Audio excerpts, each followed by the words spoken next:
Hello students, good morning all of you. आप सभी दर्शकों का आपकी अपनी ऑनलाइन एजुकेशन के यूट्यूब चैनल पर आपका हार्दिक स्वागत है। और प्रिय छात्रों, हम कर रहे हैं +1 की इकोनॉमिक्स का सेकंड पार्ट, इंडियन इकोनॉमिक्स। इसमें सेकंड चैप्टर जिसका नाम इंडियन इकोनॉमिक, भारत में नियोजन, पंचवर्षीय योजनाओं के बारे में हम पिछले 3-4 वीडियो में डिटेल से पढ़ते आए हैं। और आज के वीडियो में हम पढ़ेंगे कि आर्थिक नियोजन है, इनका कितना योगदान रहा, उसके उपरांत कि इनकी जो उपलब्धियां थी उसके भी उपरांत कि इनकी क्या कमियां रही, यह सफल क्यों रही। अर्थात हमारा आज का टॉपिक है आर्थिक नियोजन की असफलताएं। तो आर्थिक नियोजन में असफलताएं कैसे कैसे रही, हम उसके बारे में पढ़ेंगे। सबसे पहला है नंबर 1, जीवन स्तर में कम वृद्धि। जीवन स्तर में बहुत कम वृद्धि।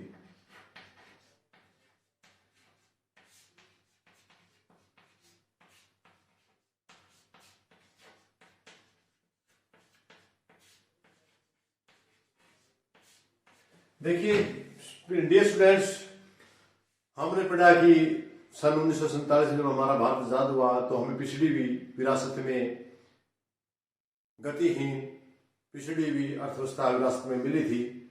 लेकिन जो ही हमने आर्थिक नियोजन का प्रबंध किया तो काफी सुधार भी हुआ। लेकिन जिस पर्पस और जिस योजनाओं से हम जीवन सुधार को लेकर चले थे उतना जीवन सुधार नहीं हो पाया।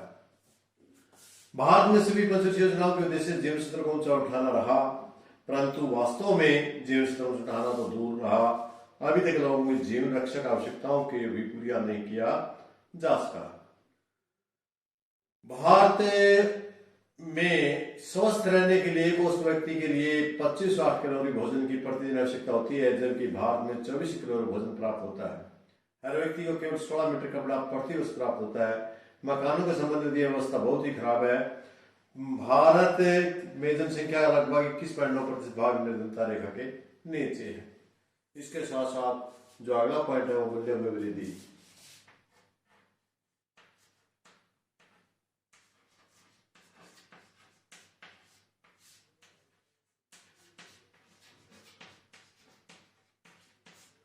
देखिए भारत आजाद हो गया, हमने अपनी पंचवर्षीय योजनाएं बनाई, परंतु ये पंचवर्षीय योजना वस्तुओं की कीमतों में गिरावट नहीं ला सके, उनमें कमी नहीं ला सके, बल्कि पहले की अपेक्षा वस्तुएं बहुत ज्यादा महंगी होगी, जिसके कारण जो गरीब लोग थे उनकी वस्तुओं के जो आवश्यकता की वस्तुएं थी वो उनकी पहुंच से दूर होती जा रही थी।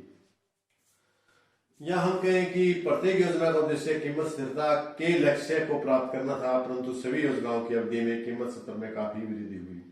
केवल पहली योजना एक ऐसा अपवाद है जिसमें कीमत स्तर कम हुआ था, लेकिन दूसरी योजना में कीमत स्तर 6.2%, तीसरी योजना में कीमत स्तर 5.7%, चौथी में 8.9%, पांचवी में 6.3%, छठी योजना में कीमत स्तर में 9.3%, सातवीं में 6.7% और आठवीं में 6.6% की औसतन वृद्धि हुई। यानी हम डिटेल में संक्षेप में यदि कहें तो कोई भी ऐसी पहली योजना को छोड़कर कोई भी ऐसी योजना नहीं थी जिसमें वस्तुओं की कीमतों में कमी आई हो या वस्तुओं की कीमतें शिथिल रही हो। लेकिन दिन प्रतिदिन वस्तुओं की कीमतों में वृद्धि होती रही। इसलिए हम कह सकते हैं कि जो आर्थिक योजनाएं हैं वे अपने उद्देश्यों में सफल नहीं रही। और नंबर 3 बेरोजगारी में वृद्धि।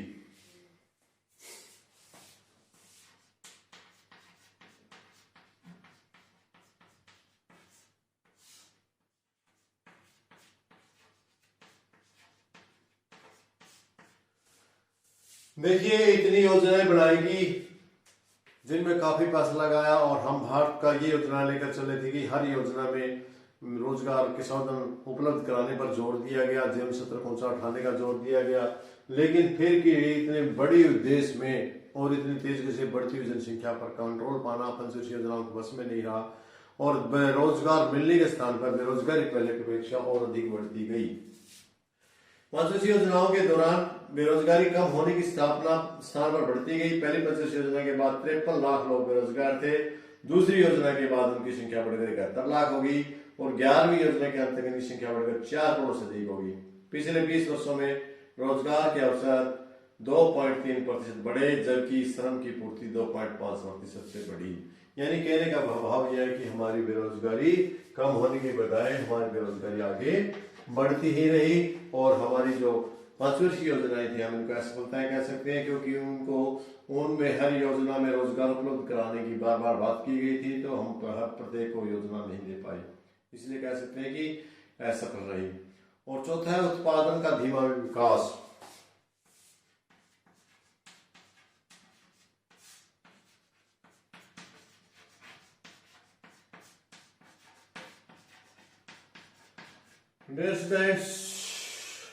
जो उत्पादन था, हम पंचवर्षीय ऋण योजनाएं बना करके उद्योगों, जैसे कि दूसरी योजना पर हमने उद्योगों पर विशेष ध्यान दिया, लेकिन उत्पादन उतनी मात्रा में नहीं बन पाया जितनी मात्रा में हमने योजनाओं में जिक्र किया है या योजनाएं बनाकर लेकर चले थे। इसलिए हम कह सकते हैं कि जो योजनाएं हैं वे अपने उद्देश्य में असफल पूरा नहीं कर सकी। पंचवर्षीय योजनाओं के में कई क्षेत्रों में उत्पादन का विकास बड़ा धीमा रहा है। योजना में कृषि विकास का जो प्राथमिकता दी जानी चाहिए थी वह नहीं दी गई। पूंजी प्रधान उद्योगों को इतना आगे बढ़ाया गया कि कृषि तथा ग्रामीण उद्योग पीछे रह गए। हरित क्रांति वास्तव में गया और चावल की क्रांति ही बनकर रहेगी, बाकी सारी फसलों के बारे में नहीं। उत्पादन में हमने कहा ना, पीछे बताया था कि आपने उत्पादन में बहुत ज्यादा वृद्धि की, लेकिन वो चावल और गेहूं तक ही सीमित थी, इसलिए ये अपने उद्देश्य में सफल नहीं हो पाई। और नंबर 5 आपका है आधारिक संरचना का कम विकास।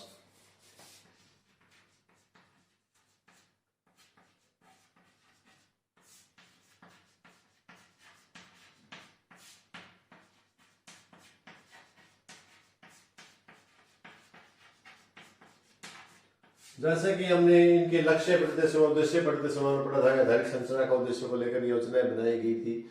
जितना हमें चाहिए था संरचना विकास निगम की बेसिक, लोगों की बेसिक जरूरतें थी, बिजली, यातायात, सड़कें, शिक्षा या बीमा वगैरह की, या फिर अपने बैंकों की, इनका जितना विकास आदमी को चाहिए था, हमारे देश की आवश्यकता के अनुसार चाहिए था, उतना आधारिक संरचना का विकास नहीं हो पाया। जबकि विकास तो हुआ, लेकिन इतना अच्छा विकास नहीं हुआ। योजनाओं के फलस्वरूप आधारिक संरचना जैसे बिजली, सड़क, यातायात, शिक्षा आदि का कम विकास ही हो सका। इसके फलस्वरूप अर्थव्यवस्था के उत्पादक क्षेत्र कृषि, उद्योग, व्यापार आदि अपने निर्धारित लक्ष्यों को प्राप्त नहीं कर सके। उदाहरण के लिए बिजली की कमी के कारण उद्योगों का जो उत्पादन लक्ष्य था वो भी अपना पूरा नहीं हो पाया। और नंबर 6 आपका, इसके साथ साथ आय और धन के बंटवारे में असमानता।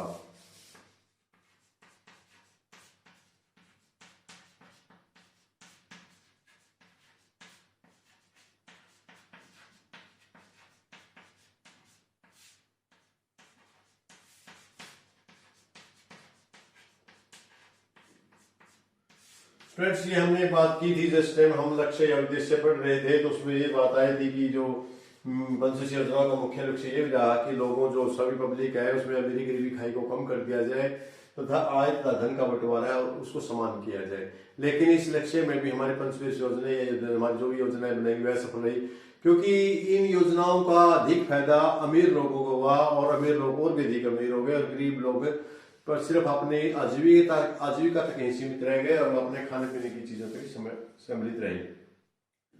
पंचवर्षीय योजना का मुख्य उद्देश्य आय तथा धन के बंटवारे में समानता लाना था, परंतु योजनाओं की अवधि में असमानता कम होने की बजाय और बढ़ गई।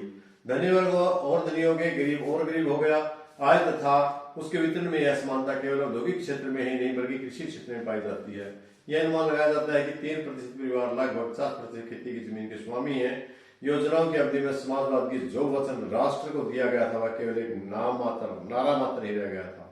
और नंबर 7 अकुशल प्रशासन।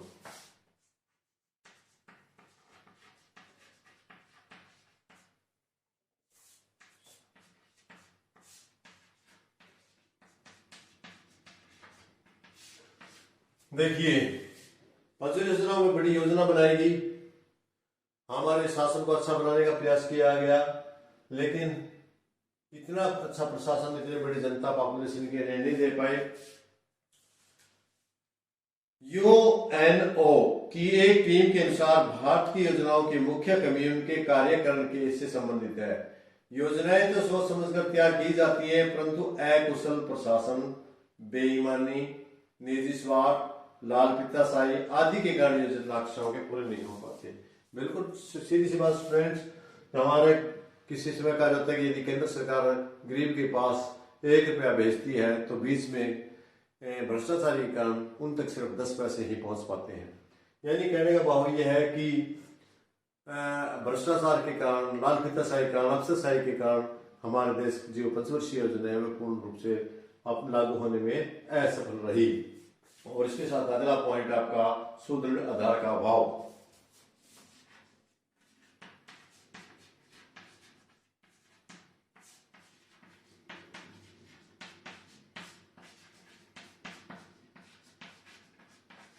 अभाव का मतलब कमी, नहीं, सुदृढ़ आधार नहीं था हमारा। 10 पंचवर्षीय योजनाओं के बाद भी आर्थिक सुधार सुदृढ़ नहीं हो पाया। अभी हमें कृषि के विकास के मुख्य प्रकृति पर निर्भर रहना पड़ता है। वर्षा न होने के कारण सारी अर्थव्यवस्था अस्त व्यस्त हो गई। विदेशों में मंगाए जाने वाले अनाज के आयात में वृद्धि करनी पड़ी। 1982-83 में कृषि उत्पादन में होने वाली थोड़ी सी कमी से सारी अर्थव्यवस्था पर बहुत बुरा प्रभाव पड़ा। 1991 में खाड़ी युद्ध के कारण सारी अर्थव्यवस्था अस्त हो गई। 1998, 2010, 2013 में प्याज का कम उत्पादन होने के कारण इनकी कीमतें 90 रुपए प्रति किलो से भी बढ़ गई। तो कहने का भाव ये कि सुदृढ़ हम आधार व्यवस्था नहीं लागू कर पाए जो हमें करना चाहिए था, उसमें हम असक्षम रहे। तो इसके बाद अगला जो पॉइंट है वो है आपका अधिक महत्वाकांक्षी।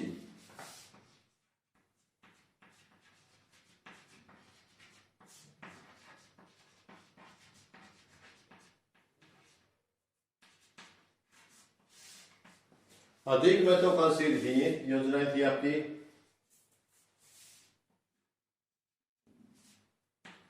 महत्वाकांक्षी इसका मतलब क्या है कि भारतीय योजनाओं में एक आलोचना यह भी की जाती है कि इनके लक्ष्य बहुत अधिक महत्वाकांक्षी है।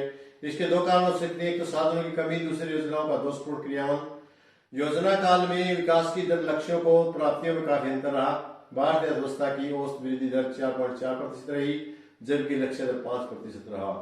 तो यह अंतर बहुत ज्यादा रहा लक्ष्यों में और प्राप्तियों में। जो उद्देश्य हम लेकर चले उस उद्देश्य में हम प्राप्त नहीं कर पाए।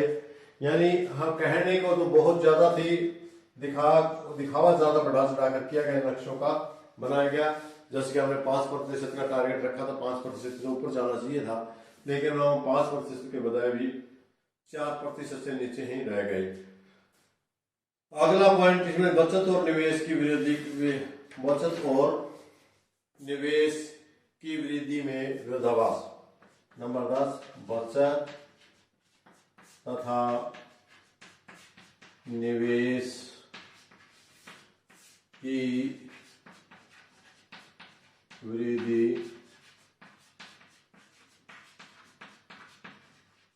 विरोधाभास। स्टूडेंट्स, एक ये भी कारण रहा कि यदि भी योजनाओं की अवधि में बचत और निवेश की दर में काफी वृद्धि हुई, परंतु फिर भी देश में आर्थिक विकास की गति बड़ी धीमी रही। इसके कई कारण हो सकते हैं। नंबर 1 तो भारत में सीमांत पूंजी उत्पादन है वो बहुत कम है, बहुत ही अधिक, यह लगभग 4.1 है। इसमें निरंतर वृद्धि हो रही है। इससे अधिक होने के कारण निवेश में वृद्धि होने के उत्पादन बहुत कम वृद्धि होती है। यानी निवेश ज्यादा लगाने के बाद इसका मतलब है कि हम ज्यादा बचत करें, ज्यादा निवेश करके भी उसके अनुसार हम उत्पादन में वृद्धि नहीं कर पाए। नए किस तरह पूंजी, इसके फलस्वरूप निवेश की दर में बढ़ने पर उत्पादन में वृद्धि नहीं हो पाती। निवेश का एक बहुत बड़ा भाग आधुनिक क्षेत्र की बजाय परंपरागत क्षेत्र में लगाया जाता है, जहां पिछली तकनीक की कम उत्पादकता होती है। तो संक्षेप में हम फलस्वरूप भारतीय अर्थव्यवस्था का केवल सीमित विकास हो चुका है, जो कि अपने देशों को पूरी तरह से प्राप्त करने में असफल रही है। इसलिए 1991 के बाद आर्थिक विकास समृद्धि की प्रक्रिया सार्वजनिक क्षेत्र में, निजी क्षेत्र में अधिक महत्व दिया जाने लगा है। तो स्टूडेंट्स, ये आपके पॉइंट थे कुछ जिनके जरिए हमने समझाने का प्रयास किया कि बहुत सारे लक्ष्य लेकर चले थे हम, उन लक्ष्यों में हम प्राप्त नहीं हो सके। जितना विकास और समृद्धि होनी चाहिए थी उतनी नहीं हो पाई। इसीलिए अर्थव्यवस्था है केवल वो 1991 की, जो आपने देखा था कि जो हमने योजनाओं को उनको 2 पार्ट में बांटा था। एक तो हमने 1991 से पहले, एक 1991 के बाद।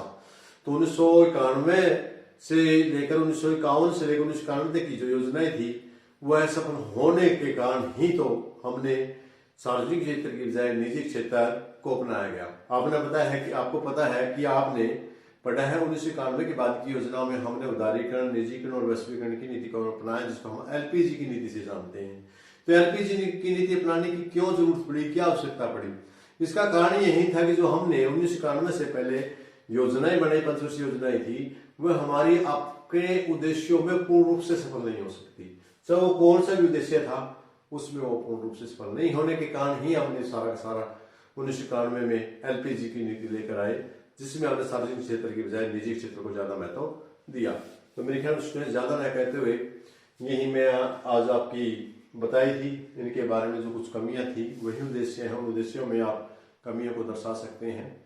तो इसी प्रश्न के साथ आपका ये सेकंड चैप्टर भी पूरा होता है, और अगला चैप्टर बनने के लिए मुझसे फिर हम आपके सामने पेश होंगे तीसरे लेसन में। तब तक के लिए आप सभी छात्रों से इजाजत चाहूंगा।